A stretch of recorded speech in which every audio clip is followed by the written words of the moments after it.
আজকে দশম শ্রেণীর ভৌতবিজ্ঞান বইয়ে রাসায়নিক বন্ধন এই অংশটা করব।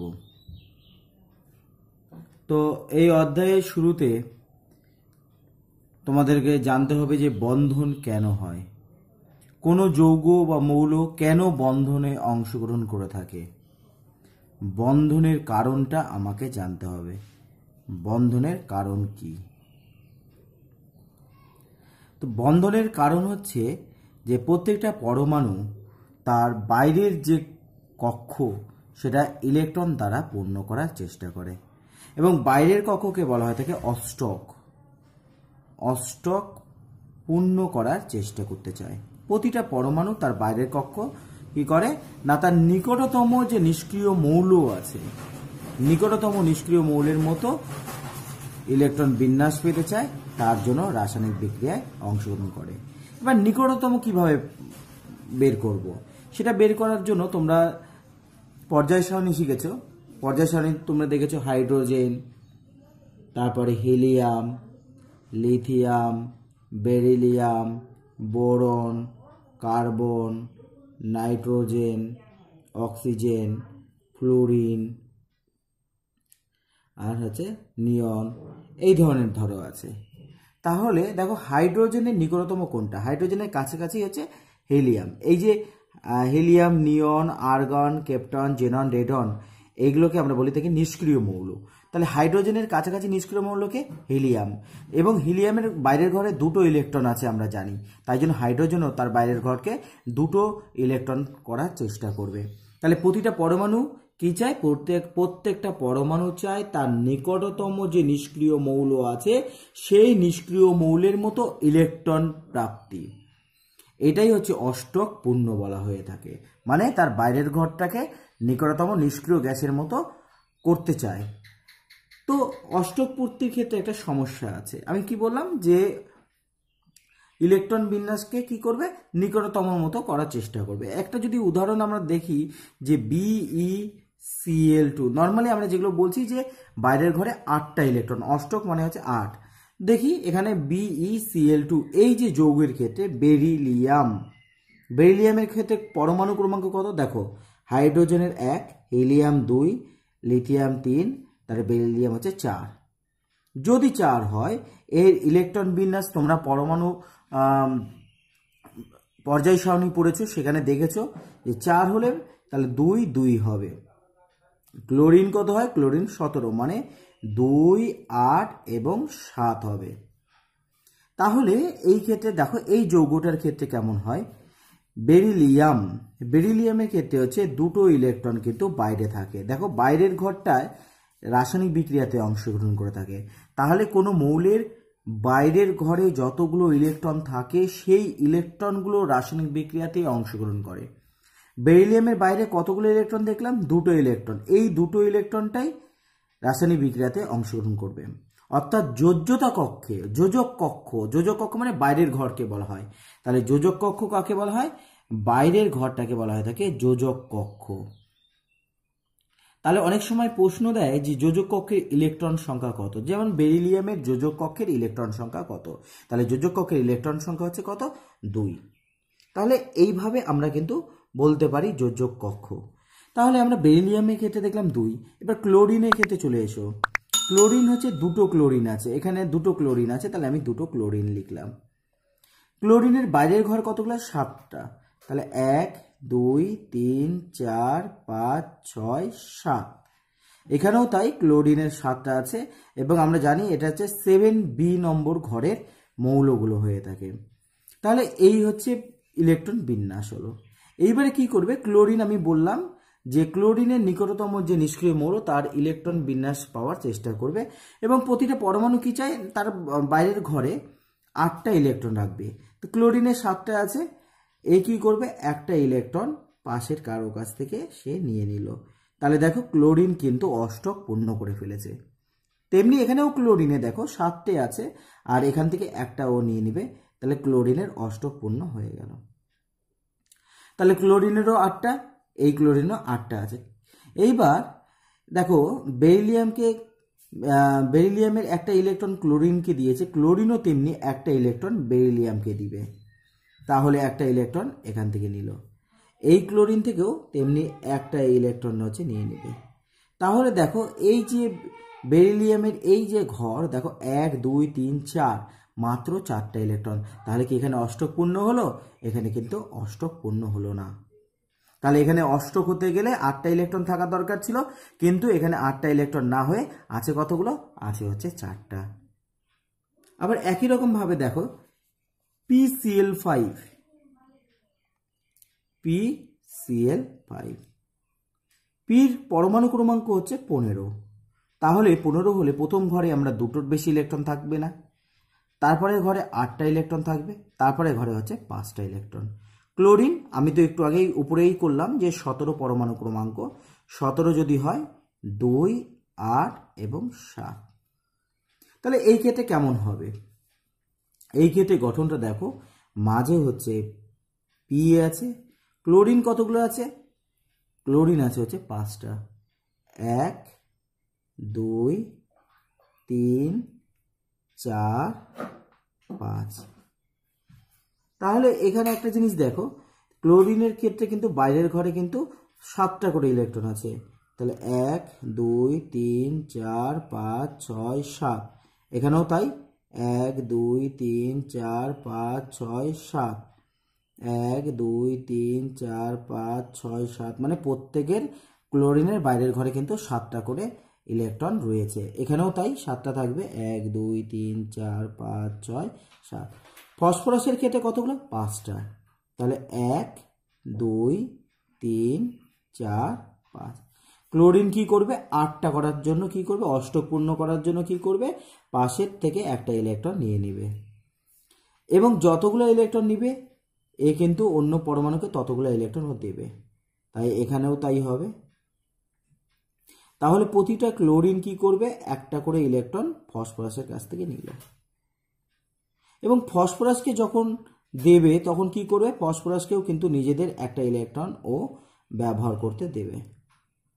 তাহলে এই ক্ষেত্রে দেখো ফসফরাসের, তাহলে ফসফরাসের গোল যেটা হলো, এই ফসফরাসের গোলে কতগুলো ইলেকট্রন হচ্ছে? 1 2 3 4 5 6 7 8 9 10টা, কিন্তু তাহলে এখানে অষ্টকের থেকে কিন্তু বেশি হয়ে গেল। তাহলে আগের উদাহরণে আমরা দেখলাম যে অষ্টকের থেকে কম আছে, এখানে দেখলাম অষ্টকের থেকে বেশি। তাহলে অষ্টক সূত্র কিন্তু সবসময় ঠিক হয় না। তাহলে অষ্টক সূত্র কি? যে প্রতিটা পরমাণু তার বাইরের ঘরে 8টা ইলেকট্রন রাখার চেষ্টা করে, এটাই হচ্ছে অষ্টক সূত্র।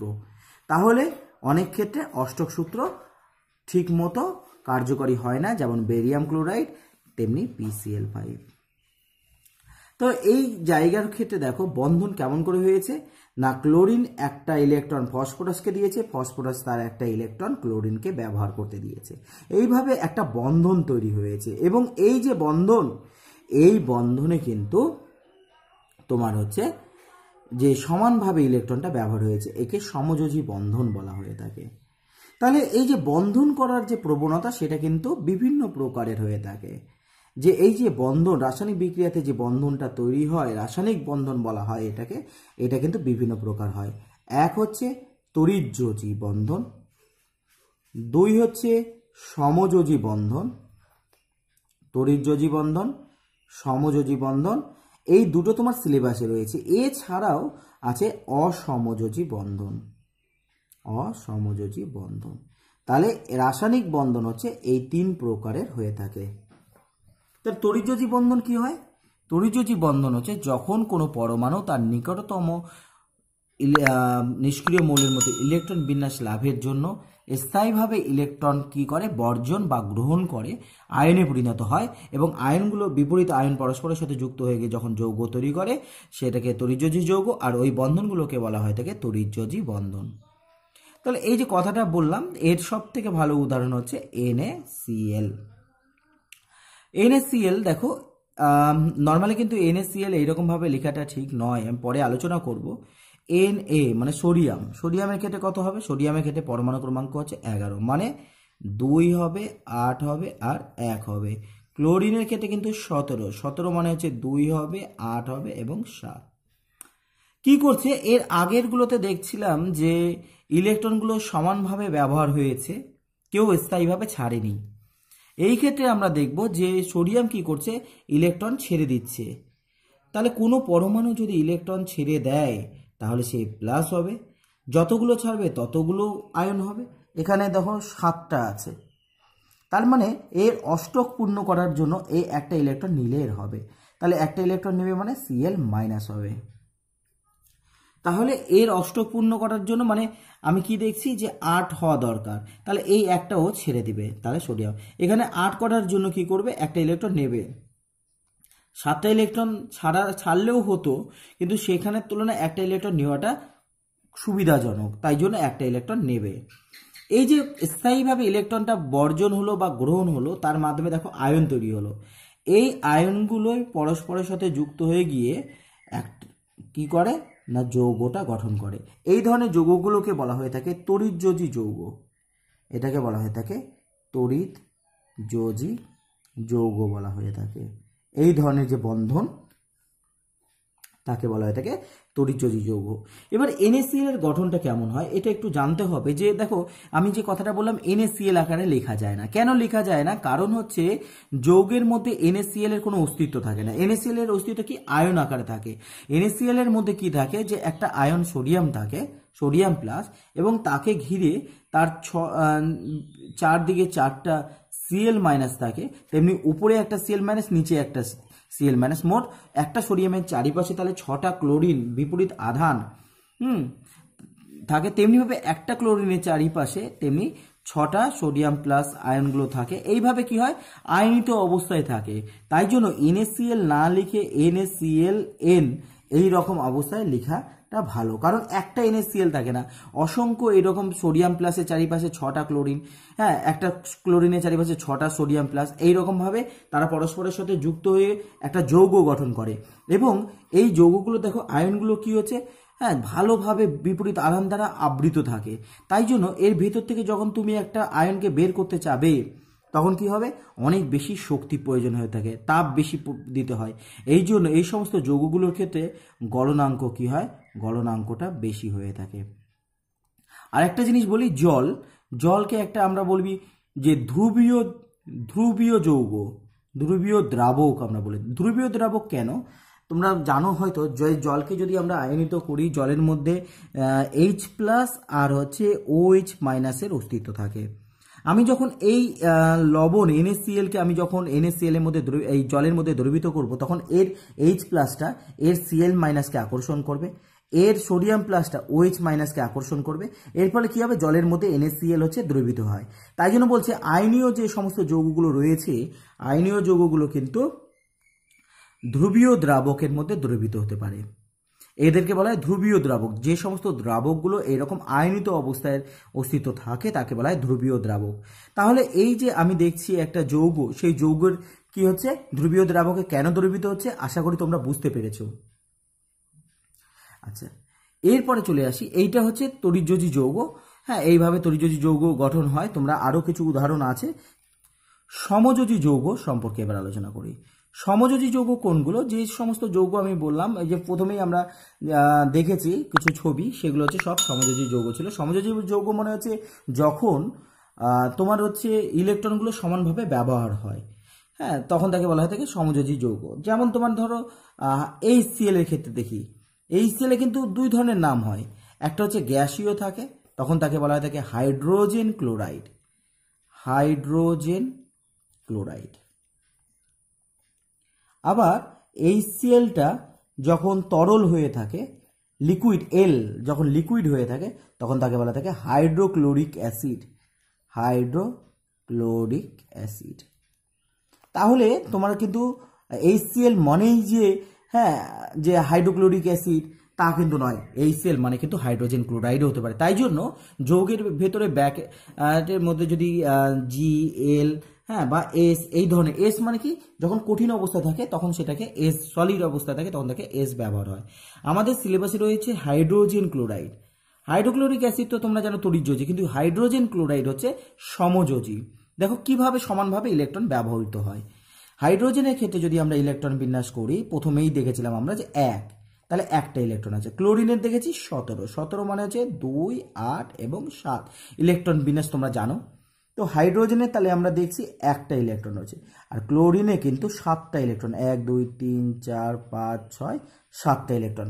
আমি কি বললাম যে সমযোজী যৌগের ক্ষেত্রে ইলেকট্রনগুলো সমানভাবে ব্যবহার হয়। এখানে 7টা আছে আর এখান থেকে একটা ইলেকট্রন নিয়ে নিল, তাহলে দেখো এ কিন্তু কি পার্মানেন্ট নিচ্ছে না, অস্থায়ীভাবে নেবে।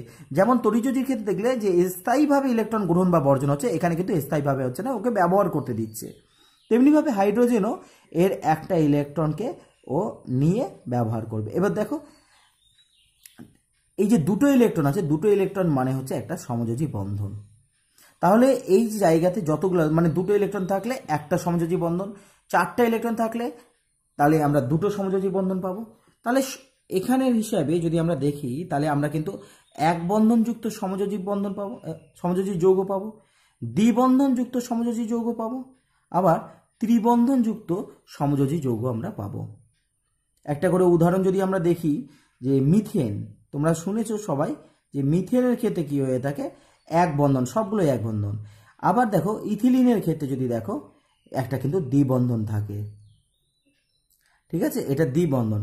আবার অ্যাসিটিলিন ক্ষেত্রে দেখো এইরকম ভাবে ত্রিবন্ধন থাকে।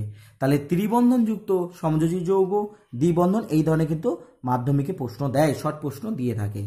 আচ্ছা, তাহলে বুঝতে পেরেছো সমযোজী বন্ধনের ক্ষেত্রে কিন্তু ইলেকট্রনটা সমানভাবে ব্যবহার হচ্ছে এবং অস্থায়ীভাবে ইলেকট্রনটা কি হচ্ছে, হ্যাঁ মানে ব্যবহার করতে পারছে। যেমন তড়িৎযোজীর ক্ষেত্রে দেখেছিলাম যে স্থায়ীভাবে ব্যবহার করছে। তা এমন একটি উদাহরণ যেখানে একই সাথে তড়িৎযোজী রয়েছে, তেমনিভাবে সমযোজী রয়েছে, এবং আমি আরেকটা বলেছি আজকে যে অসমযোজী মানে হচ্ছে যখন কোনো ইলেকট্রন একটা পরমাণু দান করবে তখন তাকে বলা থাকে অসমযোজী বন্ধন। একটা উদাহরণ দিলে তোমাদের ক্লিয়ার হবে। যেমন ধরো অ্যামোনিয়াম ক্লোরাইড, অ্যামোনিয়ার একটা লবণ, তোমরা অ্যামোনিয়া গ্যাসের ক্ষেত্রে পড়েছো যে অ্যামোনিয়াম ক্লোরাইড, এর ক্ষেত্রে কি হয় দেখো, নাইট্রোজেনের ক্ষেত্রে কিন্তু 5টা ইলেকট্রন থাকে, 1 2 3 4 5টা ইলেকট্রন থাকে। আমি যদি এটাকে ভেঙে দিই দেখো কি হবে, NH4+ আর হচ্ছে Cl-, তাহলে এটা আয়নীয় বন্ধন। তাহলে অ্যামোনিয়ামের সাথে ক্লোরাইডের একটা আয়নীয় বন্ধন রয়েছে, প্লাস মাইনাস, এই যে আমি বলেছিলাম যে প্লাস মাইনাস এইরকমভাবে যখন তৈরি হবে তাদের মধ্যে যে আকর্ষণ বলের জন্য যে যৌগটা তৈরি হয় সেটা হচ্ছে আয়নীয় যৌগ। তাহলে এখানে আয়নীয় বন্ধন কাজ করেছে। আচ্ছা, এইবারে দেখো নাইট্রোজেনের ক্ষেত্রে বললাম 5টা, হাইড্রোজেন, একটা হাইড্রোজেন, 2 3 4টে হাইড্রোজেন আছে, তাহলে আমি 4টে লিখলাম, এবং প্রতিটা হাইড্রোজেনে একটা করে ইলেকট্রন ব্যবহার হয়। তাহলে হাইড্রোজেন কি করবে, তার নিকটতম যে নিষ্ক্রিয় মৌল সেটা হচ্ছে হিলিয়াম। হিলিয়ামের দেখো বাইরের ঘরে কতগুলো রয়েছে, 2টো ইলেকট্রন রয়েছে, তাই জন্য হাইড্রোজেনও 2টো ইলেকট্রন করার চেষ্টা করবে। এই হাইড্রোজেনও তেমনি কি করবে, 2টো ইলেকট্রন করার চেষ্টা করেছে, এই হাইড্রোজেনও 2টো ইলেকট্রন করার চেষ্টা করেছে। তাহলে এগুলো হচ্ছে এই ধরনের বন্ধনকে আমরা সমযোজী বন্ধন বলে থাকি। সমযোজী বন্ধন হচ্ছে যখন দুটো ইলেকট্রন সমানভাবে ব্যবহার হয় তখন তাকে বলা হয় সমযোজী বন্ধন। এইবারে দেখো এখানে কিন্তু NH4+ ছিল, তাহলে যে কোনো একটা হাইড্রোজেনের মাথায় প্লাস, প্লাস মানে ওর মধ্যে থেকে ইলেকট্রন নাই, ইলেকট্রন চলে গেছে, ইলেকট্রন যেটা একটা ছিল একটা বেরিয়ে গেছে বলে হচ্ছে প্লাস। তখন কিভাবে এদের মধ্যে বন্ধন হয়, নাইট্রোজেন তখন তার 2টো ইলেকট্রন হাইড্রোজেনকে ব্যবহার করতে দিবে। এই ধরনের বন্ধনকে আমরা বলে থাকি অসমযোজী বন্ধন। তাহলে এটা NH4+ হলো আর হচ্ছে Cl-। তাহলে দেখো তড়িৎযোজী বন্ধন আছে, এগুলো সমযোজী বন্ধন, আর এটা হচ্ছে অসমযোজী বন্ধন। তাহলে এখানে কিন্তু আমরা বিভিন্ন ধরনের বন্ধনের উপস্থিতি দেখতে পারলাম। এইবারে আরেকটা প্রশ্ন খুবই আসে, খুবই সহজ প্রশ্নটা, সেটা হচ্ছে তড়িৎযোজী যৌগ আর সমযোজী যৌগের মধ্যে পার্থক্য, বা তুমি বৈশিষ্ট্যগুলো পড়লে এটা তোমরা পারবে। সমযোজী যৌগ, এদের পার্থক্য যদি বলি, দেখো বৈশিষ্ট্যই বলি, এক প্রকার বৈশিষ্ট্য হয়ে গেল যে এদের গলনাঙ্ক স্ফুটনাঙ্ক অনেক হাই হয়ে থাকে, গলনাঙ্ক স্ফুটনাঙ্ক বেশি হয়ে থাকে। কেন বেশি হয়, আমি NaCl এর ক্ষেত্রে দেখেছি যে NaCl এর ক্ষেত্রে কি দেখেছি যে একটা সোডিয়ামের চারিপাশে 6টা ক্লোরিন যুক্ত থাকে, আবার একটা ক্লোরিনের চারপাশে 6টা সোডিয়াম যুক্ত থাকে। তাই জন্য তাদের আয়নগুলোকে বের করতে গেলে অনেক বেশি শক্তির প্রয়োজন হয়, তাপ শক্তি দিতে হয়। তাই জন্য তাপ শক্তি বেশি প্রয়োজন হওয়ার জন্য তাদের স্ফুটনাঙ্ক গলনাঙ্কটা বেশি। এর তুলনামূলকভাবে এগুলো কি হয়, কম হয়ে থাকবে। তারপরে তুমি দেখো 2 নম্বর যদি বলতে পারো যে স্থায়ীভাবে ইলেকট্রন গ্রহণ বা বর্জন হয়, ইলেকট্রন গ্রহণ বা বর্জন হয়ে থাকে। এটা কিন্তু স্থায়ীভাবে হয় না, এটা হচ্ছে অস্থায়ীভাবে কি হয়, ইলেকট্রনটা ব্যবহৃত হয় মাত্র। তারপরে আরেকটা হচ্ছে যে আমি আরেকটা আলোচনা করেছিলাম যে এটা কি হয়, ধ্রুবীয় দ্রাবকে দ্রবীভূত হতে পারে। যারা ভিডিওটা পুরো দেখেছো তাদের এটার অসুবিধা থাকলো না, আমি বৈশিষ্ট্য আলোচনা হয়ে গেল। ধ্রুবীয় দ্রাবকে দ্রবীভূত হয়, এটা কিন্তু অধ্রুবীয় দ্রাবকে দ্রবীভূত হয়। অধ্রুবীয় দ্রাবক কোনগুলো? অধ্রুবীয় দ্রাবক হচ্ছে যেমন হচ্ছে বেনজিন হতে পারে, বেনজিনের মধ্যে দ্রবীভূত হতে পারে, তারপর অ্যালকোহল হতে পারে, এগুলো হচ্ছে অধ্রুবীয় দ্রাবক। আচ্ছা, তাহলে এই সমস্ত এগুলো হলো। এছাড়া তুমি দেখো যে সমযোজী যৌগের ক্ষেত্রে কিন্তু একটা নির্দিষ্ট অভিমুখ থাকে, তড়িৎযোজী যৌগের নির্দিষ্ট অভিমুখ থাকে, অনেক পার্থক্য রয়েছে। আচ্ছা, এইবারে আরেকটা প্রশ্ন, যে এই যে প্রশ্ন এর সাপেক্ষে একটা প্রশ্ন আসে যে ন্যাপথলিন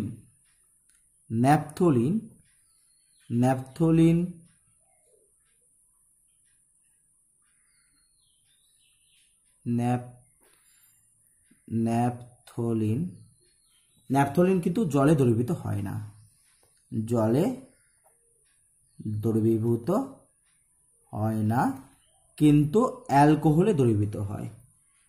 ইথানল হচ্ছে একটা অ্যালকোহল, ইথানলে দ্রবীভূত হয়। দেখো ন্যাপথলিন জলে দ্রবীভূত হয় না, কারণ ন্যাপথলিন একটা সমযোজী যৌগ, আর সমযোজী যৌগ হলে অধ্রুবীয় দ্রাবক, যেমন অ্যালকোহল, ইথানল হচ্ছে একটা অ্যালকোহলে তাই জন্য দ্রবীভূত হয়। আশা করি তোমরা অধ্যায়টা বুঝতে পেরেছো। আমি সংক্ষিপ্ত আলোচনা করলাম, এরপরের অন্য কোনো অধ্যায় নিয়ে আলোচনা করব। দেখতে থাকো, ধন্যবাদ। Subscribe my channel PKB Math.